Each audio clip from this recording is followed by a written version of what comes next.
अब हमारे पास क्या है, 2 कार्ड्स जो हैं हम ड्रॉ करते हैं from a deck of 52 playing cards. If 1 card is drawn, अगर हम एक कार्ड ड्रॉ करें और रिप्लेस कर दें और फिर दूसरा card before drawing the second card, find the probability कि दोनों कार्ड जो हैं वो हमारे पास एसीज होने चाहिए।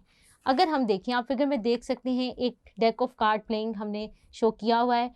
एसीज क्या हैं? एसीज हैं हमारे पास, कितने एज हैं हमारे पास इस डेक ऑफ प्लेइंग कार्ड्स में। अगर हम डेक ऑफ प्लेइंग कार्ड्स की बात करें तो हमारे पास टोटल नंबर ऑफ एसीज कितने होते हैं? 4।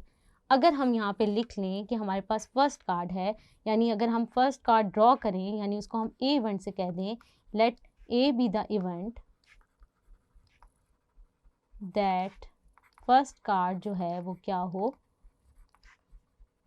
एस हो, तो वो क्या आ जाएगा, वो कितने हैं टोटल एस कार्ड्स कितने हैं? 4। और let B be the event that second card भी जो है वो क्या है, गिवन कंडीशन क्या है, एस ही होना चाहिए। और एस टोटल जो है वो कितने होते हैं? 4 होते हैं, तो वो भी क्या आ जाएगा? 4।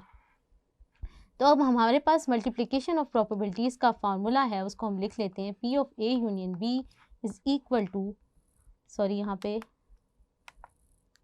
P of A intersection B आएगा, P of A multiply by P of B.